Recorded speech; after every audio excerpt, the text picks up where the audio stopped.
dari Ubay bin Ka'ab yang mengatakan bahawa ada 6 petanda sebelum hari kiamat, iaitu ketika manusia sedang berada di pasar, sedang berada di shopping kompleks, sedang sibuk bekerja, tiba-tiba cahaya matahari lenyap.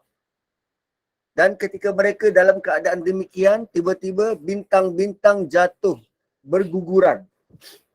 Dan ketika mereka dalam keadaan demikian, tiba-tiba gunung-gunung menyembah bumi, lalu bergerak dan menimbulkan gempa yang hebat. Maka terjadilah huru-hara. Maka jin merasa terkejut dan berdatangan kepada manusia. Begitu juga sebaliknya, manusia berdatangan kepada jin kerana terkejut. Haiwan-haiwan ternak, burung-burung dan haiwan liar, sebahagian darinya bercampur baur dengan yang lain menjadi satu kerana terkejut dengan peristiwa itu. Dan apabila binatang-binatang liar dikumpulkan. Dan ayat 5, yakni bercampur aduk menjadi satu, dan apabila unta-unta yang bunting ditinggalkan, iaitu diabaikan oleh para pemiliknya kerana mereka panik menyaksikan huru hari kiamat itu. Dan bila lautan dipanaskan. Dan ini semua ayat-ayat surah Takwir ini, dia termasuk dalam ayat-ayat berkaitan dengan takhwif ukhrawi. Apa takhwif ukhrawi ini? Suatu yang diceritakan tentang hari akhirat untuk menjadi peringatan besar buat kita. Ada sebuah hadis dari Imam Ahmad mengatakan, telah menceritakan kepada kami Abdul Razak dan dari kami Abdullah ibnu Buhairul Qas bahawa Abdul Rahman ibnu Yazid As-Sa'ani pernah menceritakan kepadanya. Dia pernah dengar Ibnu Umar mengatakan bahawa Nabi pernah bersabda, barang siapa yang ingin memandang hari kiamat seakan-akan dia menyaksikannya dengan mata kepala sendiri, hendaklah dia membaca surah Takwir, surah Infitar dan surah Insyiqaq. Hal yang sama dinyatakan oleh Imam At-Tirmizi dari Al-Abbas Ibn Abdul Azim Al-Ambari dari Abdul Razak dari sanad yang sama. So jom kita tengok perenggan pertama ayat 1 hingga 6. Apa yang berlaku selepas tiupan sangkakala pertama? Apa yang berlaku selepas tiupan sangkakala pertama? So bismillahirrahmanirrahim. Idza syamsu kuwirat. Bila matahari digulung. Bila matahari digulung. Dan dia mulakan dengan perkataan idza. Dia mulakan dalam perkataan idza. Idza ni present tense. Idza ni present tense. Sekarang. Kalau Allah guna perkataan iz, yang itu past tense. Kan biasa kita tengok perkataan iza ataupun iz. Iza jaa nasrullahi wal fath. Iza tu present tense. Kalau iz past tense. So iz ni kalau iza ni Allah nak bagi tahu kita bahawa hari kiamat itu kita kena yakin dia pasti berlaku. Kita kena yakin dia pasti berlaku. Kalau guna perkataan iza, kalau iz guna past tense, itu bermaksud jika. Jika ni kebarangkalian. Boleh jadi berlaku, boleh jadi tidak. Iz. Kalau iza, dia merupakan kepastian. Kepastian. Dan Allah suruh kita bayangkan bila matahari kuwirat, digulung atau dilingkari. Bila matahari ini dilingkari cahayanya dan ia akan menjadi malap. Bila matahari itu cahayanya menjadi malap, digulung. Dan apabila sesuatu dilingkari sampai tertutup, kan macam gulung serban tu, maksudnya dia akan terus tertutup.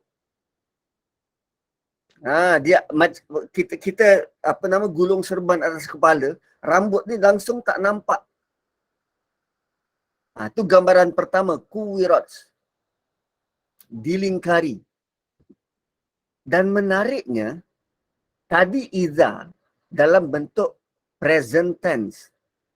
Perkataan kuwirat itu past tense.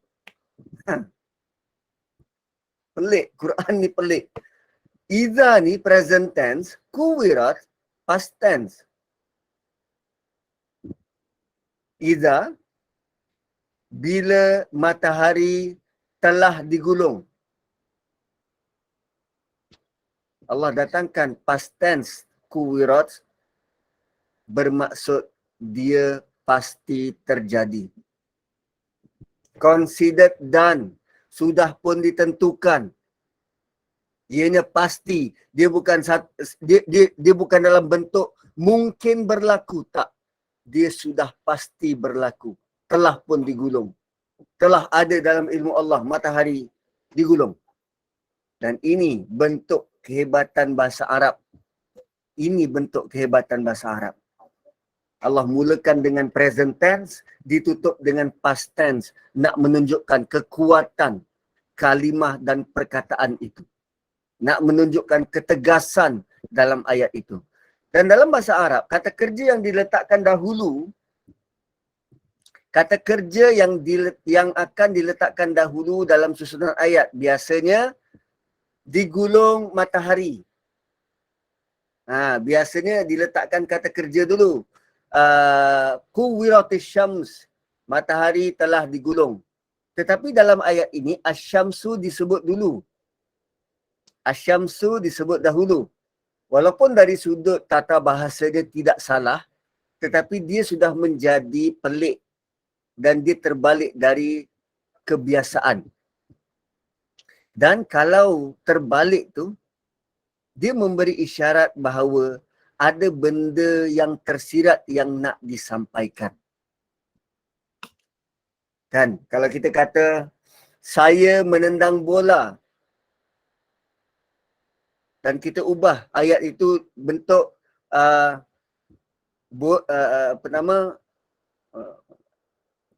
bola telah ditendang oleh saya. Kenapa kita dahulukan bola? Kita nak bagi tahu ada sesuatu yang tersirat pada bola itu yang kita perlu lihat. Apa benda? Kita kena ingat bahawa surah dalam juzuk Amma ni bermula daripada Abasa, bermula daripada An-Naba. Surah-surah dalam juzuk Amma ini adalah surah-surah yang awal diturunkan di Mekah.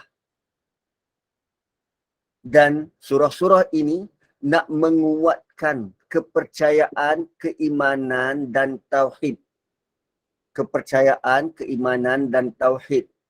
Jadi tuan-puan kalau nak belajar tauhid, bacalah surah-surah tentang kiamat, tentang akhirat. Kerana dulu kafir Quraisy dia tak percaya pada hari kebangkitan. Malah mereka memperolok-olokkan, mempermain-mainkan. Jadi nak bercakap dengan orang yang tak percaya ni, Allah ubah cara penyampaian. Berbeza dari biasa. Supaya dapat menarik perhatian manusia. Kan biasanya kalau kita kata saya menendang bola, itu ayat biasa. Bola itu telah ditendang oleh saya. Itu berbeza. Dan orang akan mudah tertarik. Lebih-lebih lagi penyampaian ini, ayat-ayat ini, ditujukan kepada masyarakat Arab yang mengagungkan seni tata bahasa dan seni syair. Dan kalau tengok surah ini, bentuknya ringkas, padat, hampir sama dengan syair yang mereka agung-agungkan, ringkas, padat, tapi ada makna mendalam. Idza syamsu kuwirat wa idzan nujumu kadarat wa idzal jibalu suyirat wa idzal ansharu utilat. Kan rima je, rhyme dia tu, ta kat belakang dia tu sangat mengasyikkan. Tapi apa yang nak disampaikan tu lebih besar, lebih mengasyikkan daripada rhyme dia tu. Kemudian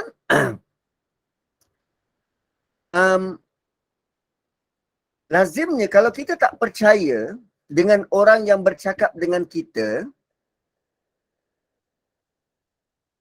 kita takkan beri tumpuan pada apa yang dia nak cakap.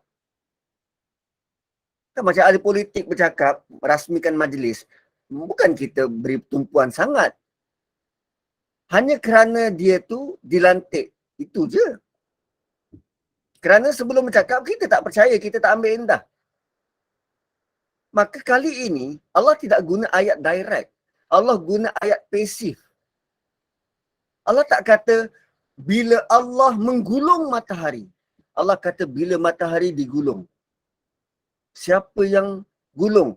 Tidak dimention. Tak disebut siapa yang gulung.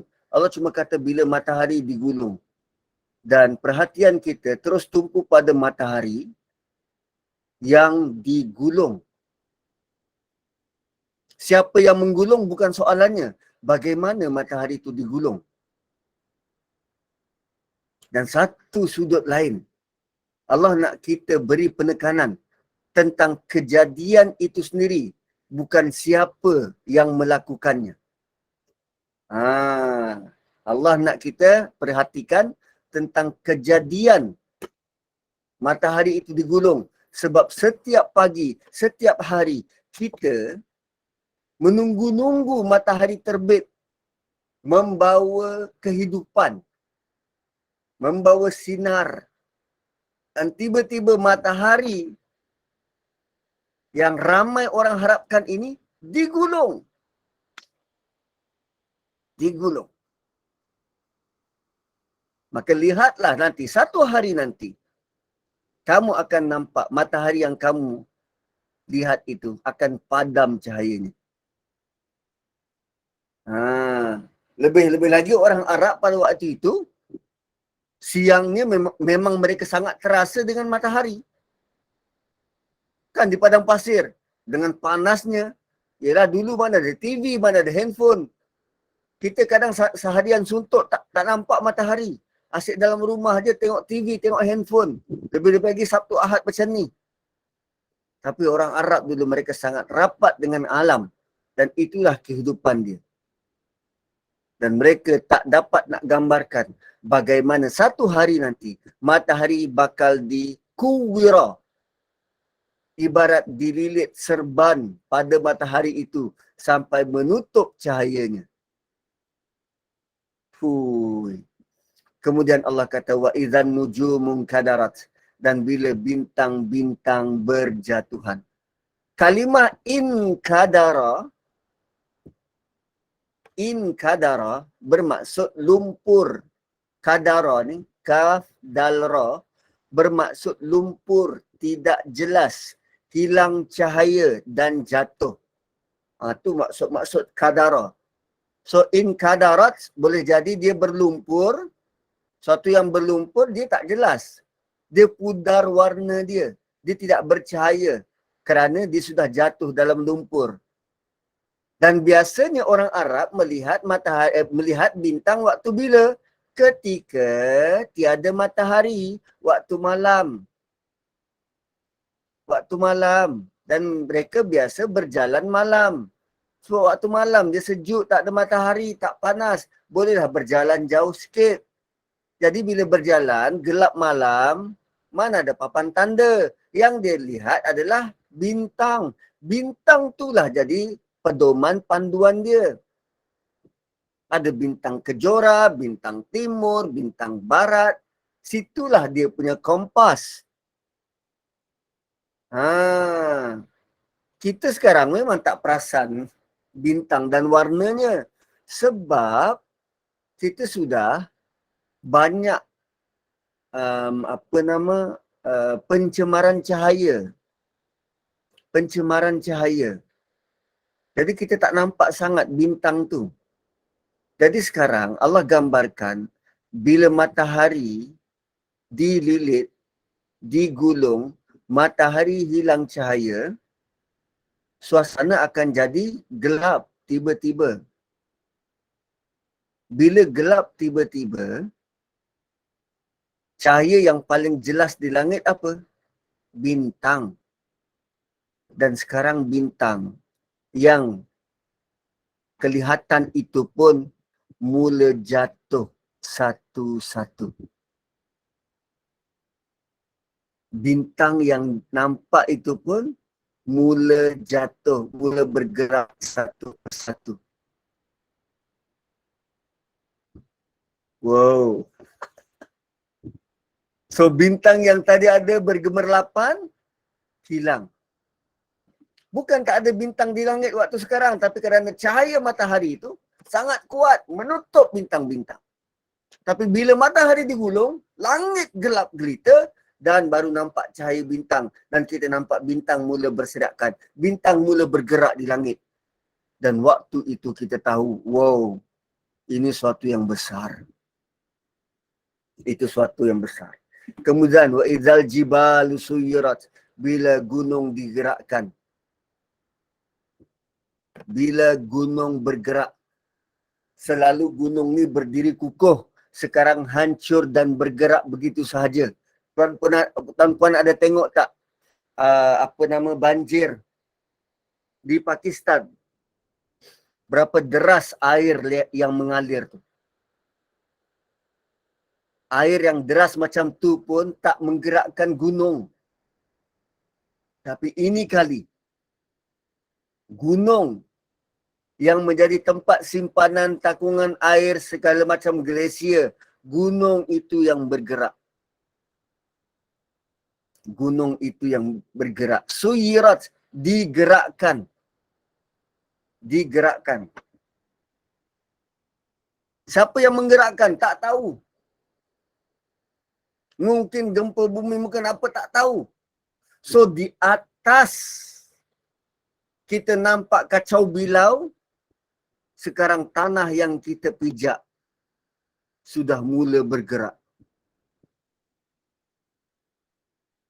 Sekarang tanah yang mereka pijak sudah mula bergerak.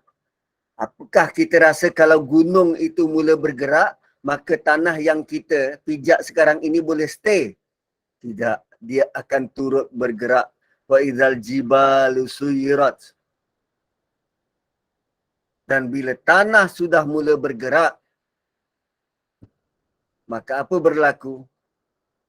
Panic attack akan datang menyerang. Semua orang panik. Semua orang panik. Yang tadinya dekat pasar, semua akan berlari bertempiaran. Yang tadinya tengah bekerja, berlari bertempiaran. Yang tadinya mungkin dekat nursery, dekat sekolah, dalam masjid, dalam gereja, semua akan lari bertempiaran. Dan pada waktu itu, ada perkara yang sangat didambai oleh masyarakat Arab. Kerana asalnya surah ini ditujukan kepada Arab, unta betina yang bunting ditinggalkan. Nilai unta betina yang bunting ini tinggi, tuan-tuan. Wa idzal ansyar uttilat. Nilai unta betina yang bunting ini sangat tinggi. Kenapa? Pertama, unta adalah binatang untuk dibawa berdagang. Binatang untuk dibawa berdagang. Kalau sekarang ini kita berniaga, kita gunakan, katalah kita berniaga ais batu. Kita gunakan lori untuk angkut ais. So, unta digunakan untuk mengangkat barang dagangan. So, apa tanda perniagaan kita makin maju? Kalau kita ada lori ais, daripada sebuah lori ais, kita dapat beli lagi sebuah. Nah, tu makin berkembang lah tu. Dapat pula lori ketiga, dapat pula lori keempat. Itu tandanya makin berkembang. Cuba tengok kalau daripada seekor unta, sekarang unta tu mengandung. Dan unta ni, dia mengandung 12 bulan. 12 bulan. Dan sekarang dia sedang mengandung pada usia kandungan 10 bulan. So, dia sudah hampir untuk melahirkan. Itu tandanya perniagaan dia akan membesar. Itu maksud unta mengandung. Al-Insyar, unta mengandung 10 bulan. 10 bulan. Sebab tu dia menjadi sangat penting, sangat berharga kepada masyarakat Arab. Yang rata-rata kebanyakan mereka berniaga. Lagi-lagi kalau unta merah. Unta merah. Unta yang kuat. So boleh bawa barang dagangan yang banyak. Sama macam kalau wanita yang mengandung. Kita 9 bulan. Pada kandungan 6 bulan, itu sudah dalam tempoh berjaga-jaga. Sebab boleh jadi dia bersalin awal pada usia 7 bulan. Itu bentuk dia. So, wa idzal isyaru uqtilat, ada unta-unta mengandung 10 bulan yang terbiar. Kerana suasana waktu itu sudah sangat panik. Benda yang sangat berharga, benda yang menjadi kegilaan, dan bayangkan unta mengandung ni, punya fanatik mereka terhadap binatang yang namanya unta ni. Tak kala owner dia dapat tahu unta ni mengandung, unta tu terus tidak digunakan untuk mengangkat barang-barang, dijaga, diberi makan, dibelai.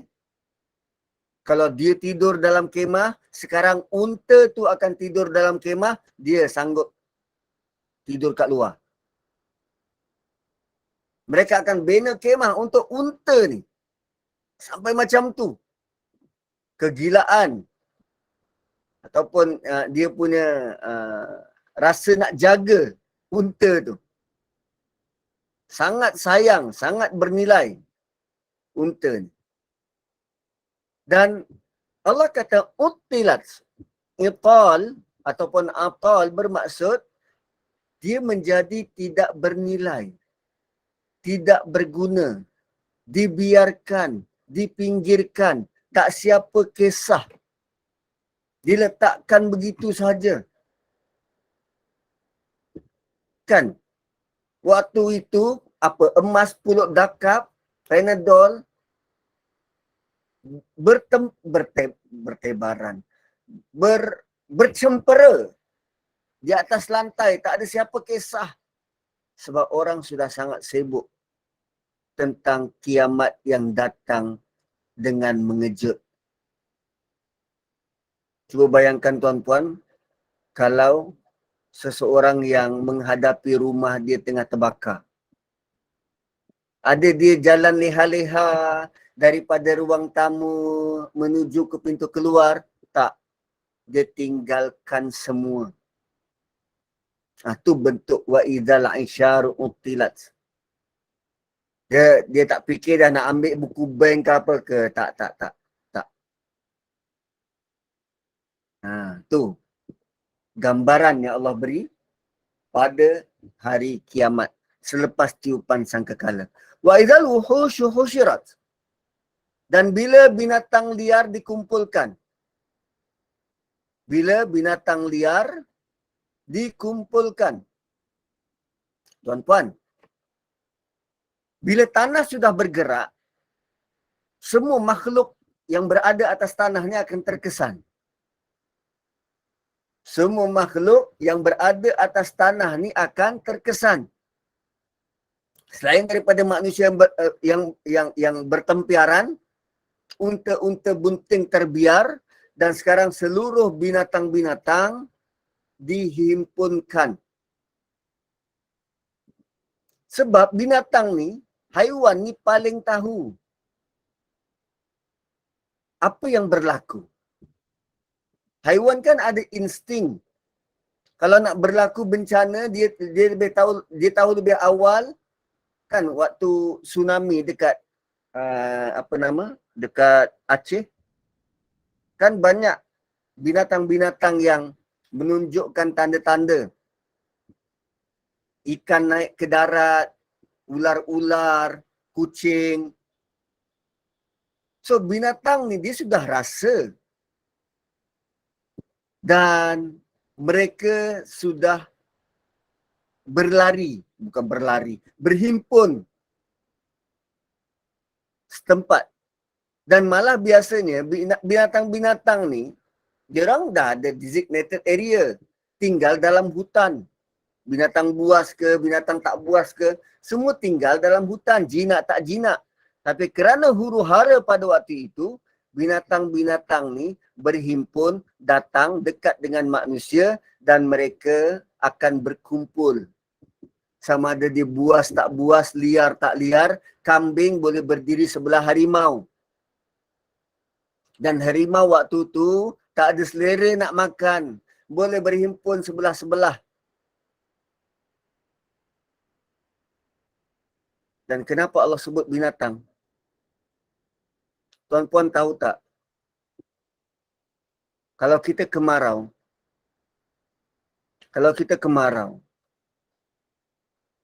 kita akan munajat, mohon pada Allah, buat sembahyang istisqa, turunkan hujan. Dan tahu tak kenapa Allah turunkan hujan? Allah turunkan hujan kerana permintaan haiwan-haiwan dan tumbuhan ni. Bukan kerana kita pun. Kerana haiwan dan tumbuhan ni. Mereka juga merayu, mohon pada Allah. Kehausan, kesukaran, kepayahan. Tanpa menyebut tentang manusia, Allah sebut tentang situasi binatang dihimpunkan. Wow.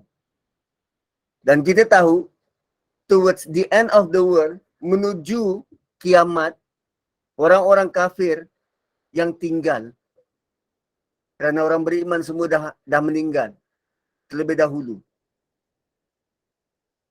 Allah tak sebut pasal orang kafir itu, tapi Allah sebut tentang tentang binatang-binatang yang dihimpunkan. Wow. Dahsyat. Dan tatkala itu, sewaktu mereka berhimpun, sewaktu mereka berkumpul,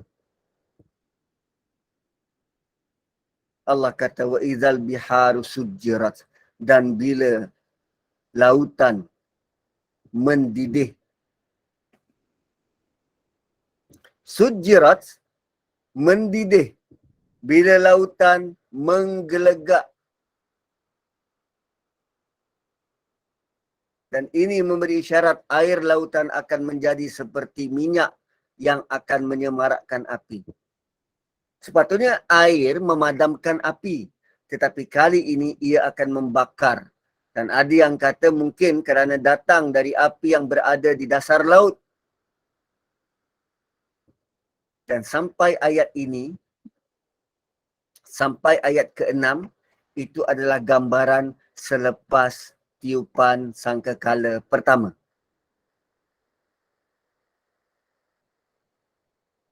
Apa berlaku? Matahari digulung, bintang berjatuhan,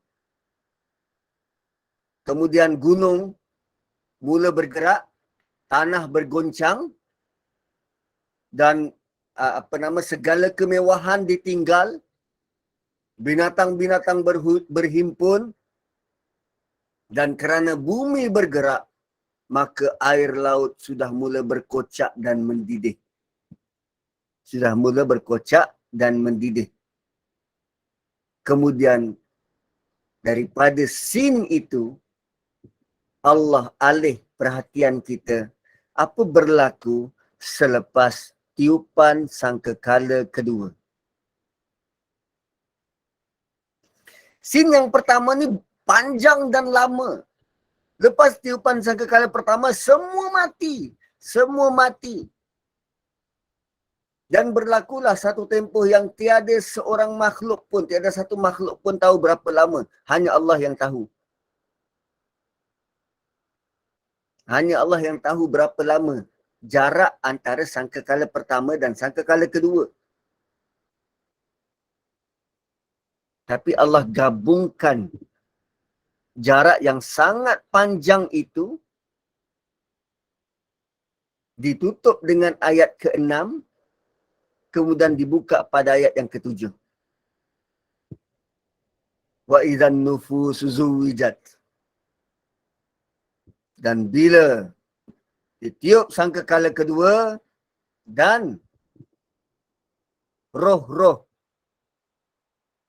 nafs, jiwa-jiwa dipertemukan.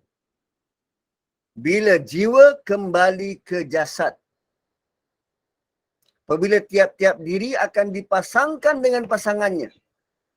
Roh dan jasad. Selepas sangkakala kedua, semua roh akan ditemukan semula ke jasad. Sebab mati dulu kan roh bercerai dengan jasad. Dan sekarang dibangkitkan semula, roh akan dipertemukan dengan jasad. Dan ada pendapat daripada Saidina Umar mengatakan, ayat ini bermaksud makhluk yang baik akan dipasangkan dengan makhluk yang baik. Dan diri yang jahat akan dipasangkan dengan diri yang jahat. Dan Ibnu Abi Hatim mengatakan, Al-Walid Ibnu Abu Saur dari Samma', dari Nu'man bin Bashir, Rasulullah sallallahu alaihi wasallam tatkala membacakan ayat ini, lalu baginda bersabda bahawa yang dimaksudkan dengan teman-teman sejawat, teman-teman sejawat, setiap lelaki dikumpul dengan kaum yang mempunyai amal yang sama. Demikian itu kerana Allah telah berfirman dan kamu menjadi 3 golongan. Surah mana ni? Surah Waqiah. Kamu menjadi 3 golongan, iaitu golongan kanan, ma ashabul yamin, alangkah mulianya golongan kanan, wa ashabus shimal, ma ashabus shimal, alangkah sengsaranya golongan kiri itu, dan orang-orang yang paling dahulu beriman, dan muqarrabin, mereka lah yang paling dulu masuk syurga. Dan mereka adalah bergolong-golongan, masing-masing dihimpunkan bersama golongan yang seamal dengannya. So, wa idzan nufusu zuwijat bermaksud kita dibangkitkan bersama dengan yang sekepala. Kalau kita orang yang jujur, kita akan dihimpunkan bersama dengan orang-orang yang jujur. Kalau kita orang yang pembersih, kita akan dihimpunkan bersama dengan sekumpulan orang yang pembersih. Kalau kita beriman, membaca Quran, kita akan dihimpunkan bersama dengan orang yang membaca Quran. Kalau perangai macam Fir'aun, ya kita dihimpunkan dengan Fir'aun. Semua kaum muqarrabin terus masuk syurga tanpa hisab, boleh jadi orang yang rapat, yang dahulu masuk syurga dalam kalangan muqarrabin. So wa idzal nufus zuwijat, bila roh kembali ke jasad dan kita akan dikumpulkan. So bila roh sudah kembali ke jasad, kita dah hidup, dihimpunkan setempat, dan perkara pertama yang Allah buat ialah wa idzal mau'udatu su'ilat. Dan bila anak perempuan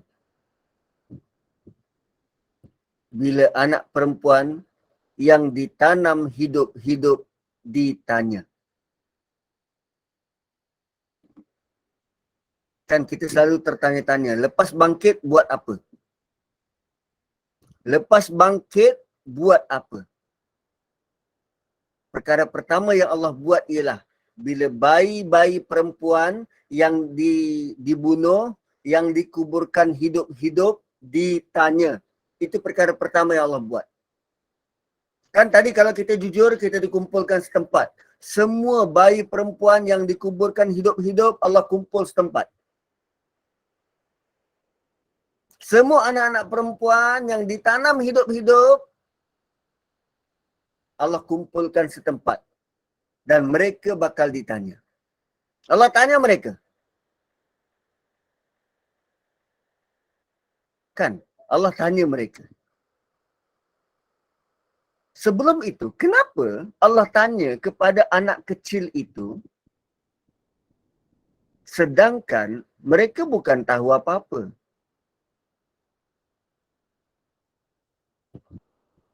Kan? Kenapa Allah tanya anak kecil itu? Dia bukan tahu apa-apa. Wa idzal mau'udatu su'ilat. Kenapa Allah tanya anak kecil itu? Kan? Kenapa? Kenapa tak ditanya bapa dia? Bapa yang bunuh tu. Kenapa tanya pada mangsa?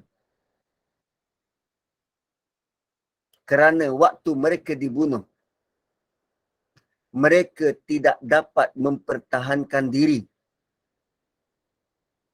Dan sekarang Allah beri kelebihan itu pada mereka. Tuan-puan, ini gambaran besar buat mereka yang ditindas di dunia.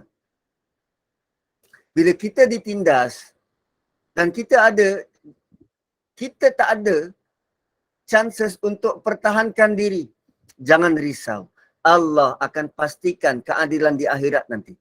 Dan keadilan itu bermula dengan anak perempuan yang dikubur hidup-hidup. Mana peguam bela atas muka bumi ini? Yang berani tampil kepada masyarakat Arab, nak tuntut bela atas kematian anak-anak perempuan ni. Mana? Tak ada. Tak ada.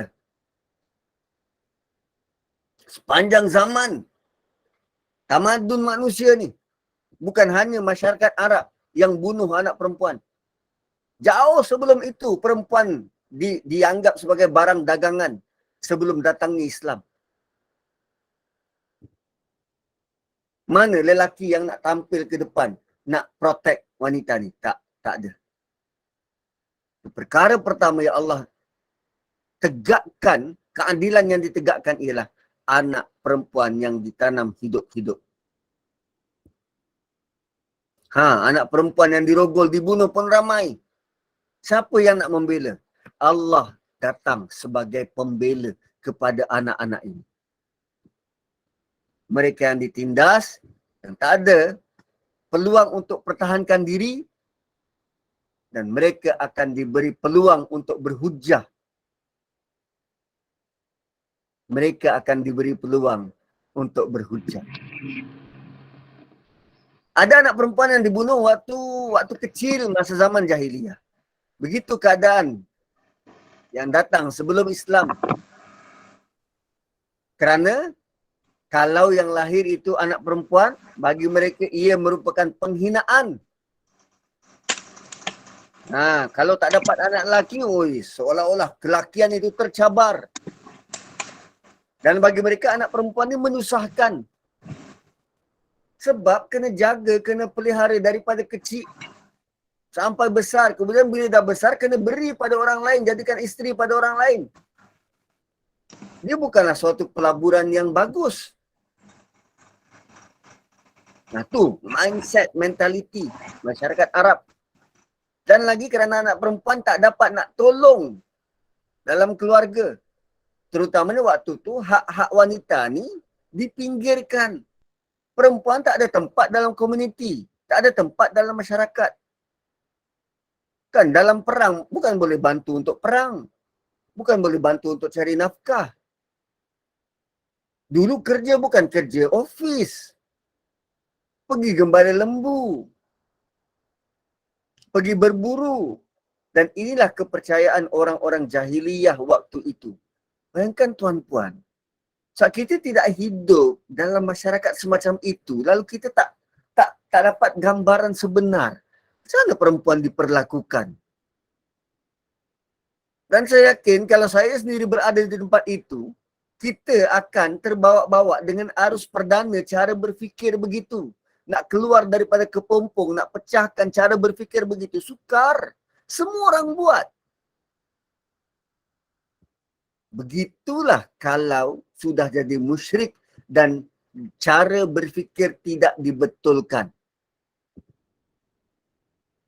Sehingga kan mereka boleh buat perkara yang tak pernah kita sangka sebagai manusia yang normal.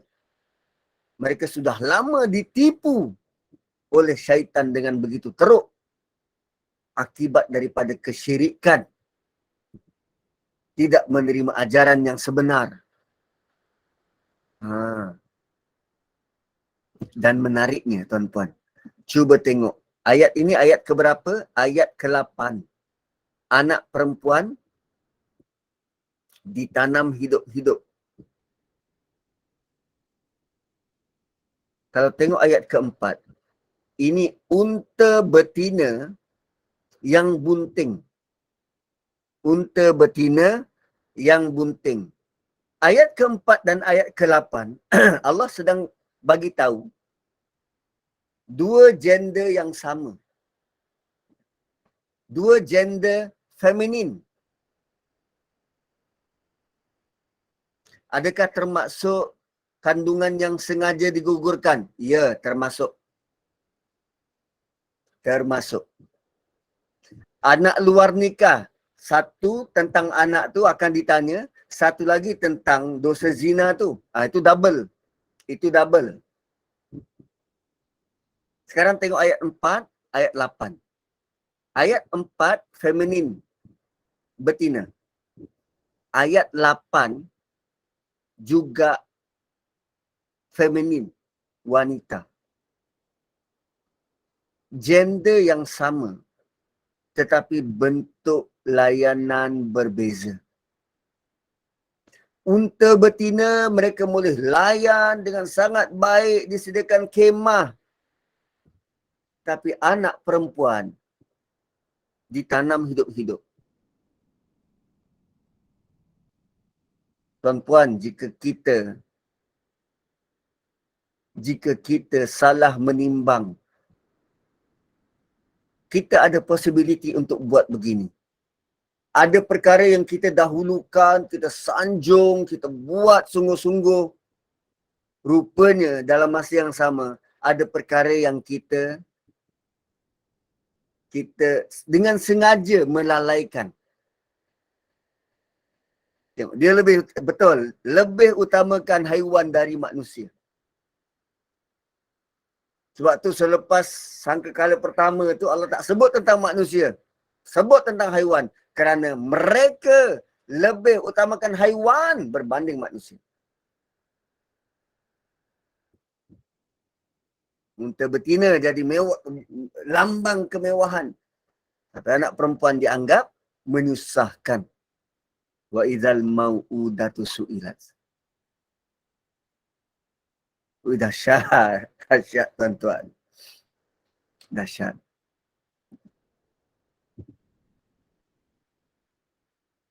Kan sebelum ni sebut unta yang bunting 10 bulan. Unta bunting mereka suka dan jaga dengan baik. Tapi isteri mereka yang lahirkan anak perempuan. Tadi unta tu bunting. Ini isteri bunting lahirkan anak perempuan. Mereka marah. Sampai mereka sanggup bunuh anak tu. Ada yang sudah siap-siap buat lubang. Isteri sedang mengandung. Mereka dah siap-siap buat lubang. Kalau lahir ada anak perempuan, terus masuk lubang. Dan ada juga jenis, dia bawa isteri dia jauh dari kampung. Kalau mengandung. Kerana dia tak mau. Kalau orang kampung tahu yang dia dapat anak perempuan. Kalau dapat anak lelaki, dijunjung, bawa balik. Dia bawa balik isteri tu. Dia bawa balik anak tu, anak lelaki. Dia buat kenduri kesyukuran. Kalau tak terus dibunuh, masuk dalam lubang. Itu dahsyat. Dahsyat. Dan kita perlu tahu satu benda, bahawa kejadian ini bukanlah berlaku kepada seluruh masyarakat Arab tu. Dia berlaku pada sesetengah kabilah. Ada beberapa kabilah Bani Tamim dan Bani Asad. Dan ada isu, ada kisah yang sangat tidak benar tetapi menjadi masyhur dalam masyarakat kita. Iaitu kisah Saidina Umar pernah membunuh anak perempuan dia. Itu kisah palsu. Umar tak pernah bunuh anak perempuan dia. Tak pernah. Itu kisah yang diada-adakan oleh Syiah. Nak memburuk-burukkan Umar. Umar tak pernah bunuh anak perempuan. Sebab kalau Umar bunuh anak perempuan, macam mana Nabi boleh berkahwin dengan anak Umar, nama dia Hafsah.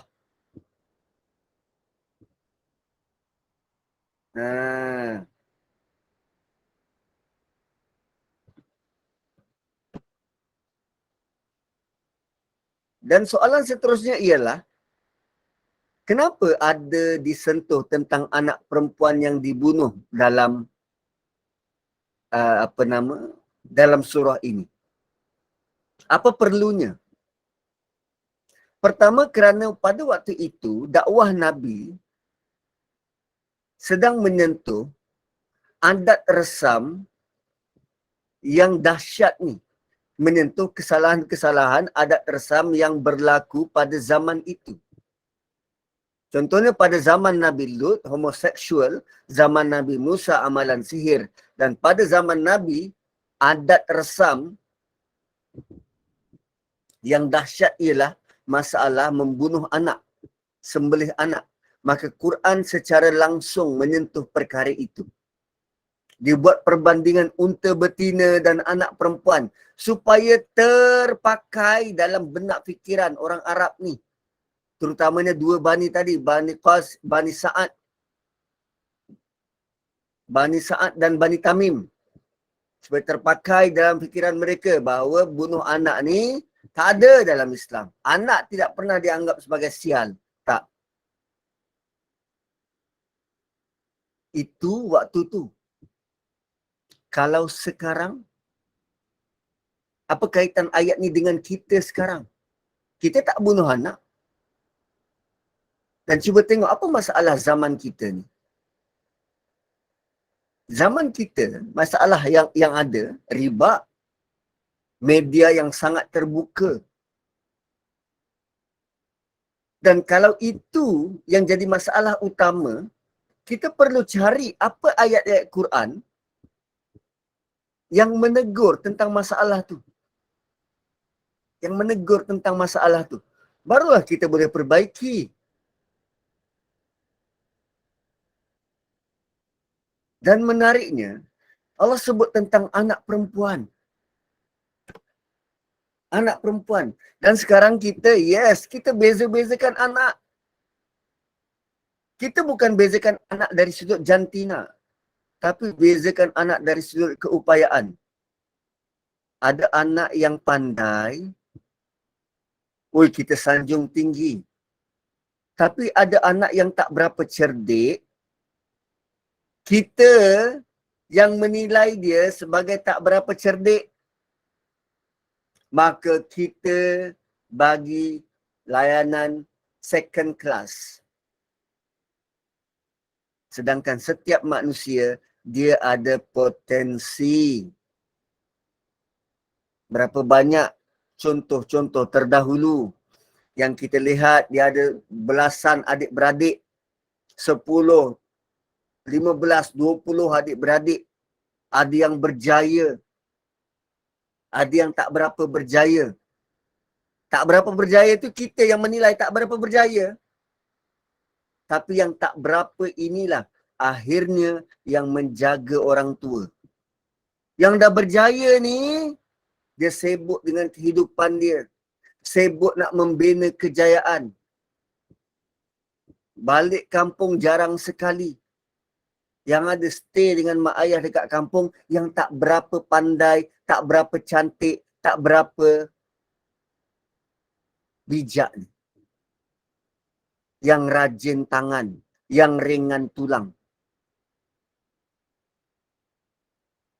Bayangkan kalau Allah tanya pada anak-anak, mak bapak engkau okey tak? Wow. Dan anak kita, anak-anak yang didera, anak-anak yang tak diberi kasih sayang, anak-anak yang tak mendapat hak, anak-anak yang dinafikan, anak-anak yang selalu disindir. Apa jawapan mereka? Wa idzal mau'udatu su'ilat.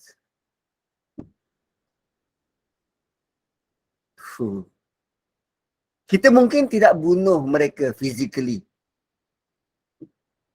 Tapi kita ada buat pembunuhan karakter. Kau ni belajar dah lah tak pandai. Cuba tengok macam kakak engkau tu. Elok je berjaya. Cuba tengok jiran sebelah rumah tu. Tak macam kau. Kita bunuh mental dia. Kita bunuh peribadi dia. Dan sampai satu waktu, kita tutup majlis ini kerana dah 6.30. Kita sambung lain kali. Barakallahu li wa lakum. Kembali kepada moderator. Baik, Alhamdulillah. Terkejut Ustaz. Terima kasih Ustaz. Okey, Alhamdulillah. Dulu, Terima Ustaz. kasih. Jazakumullahu khair kepada Al-Fadhil Ustaz Nazri. Dibuatnya moderator tak ada dekat sini kan. Tiba-tiba kena panggil-panggil. Nasib baik dah bersedia depan ni dah. Okey, Alhamdulillah. Terima kasih semua sahabat-sahabat yang dapat bersama pada petang ini. Alhamdulillah, semoga beroleh manfaatnya untuk diri saya dan juga kita semua. Sama-samalah kita ambil iktibar, sama-sama kita ambil pengajaran, sampaikan kepada saudara mara kita yang tak dapat nak bersama dengan kita. Ulang-ulang baca surah At-Takwir berkenaan dengan hari kiamat ini, insya-Allah.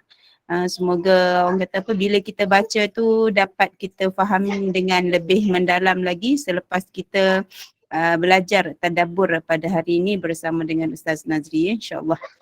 Baik, Alhamdulillah. Terima kasih sekali lagi Al-Fadhil Ustaz, dan semoga Ustaz sentiasa sihat dan juga dapat bersama kami lagi di lain masa, insya-Allah. Terima kasih juga kepada semua admin Opah terutamanya, Kelab Sahabat Pencinta Al-Quran dan juga seluruh sahabat yang dapat bersama pada petang ini, insya-Allah. Saya mewakili admin Kelab Sahabat Pencinta Al-Quran, mohon maaf sekiranya ada tersalah kata, terlanjur bicara. Sesungguhnya yang baik dan sempurna itu milik Allah dan juga yang lemah itu adalah dari kekulangan diri saya sendiri. InsyaAllah saya jemput Ustaz sekali lagi untuk sama-sama kita tangguhkan dengan tasbih kafarah dan juga suratul Asr. Silakan Ustaz. Subhanakallahumma bihamdik nashhadu an la ilaha illa anta wa nastaghfiruka wa natubu ilaik. Wal 'asri innal insana lafi khusr illa alladhina amanu wa 'amilus shalihat wa tawasaw bil haqqi wa tawasaw bis sabr. Assalamualaikum warahmatullahi wabarakatuh. Waalaikumsalam.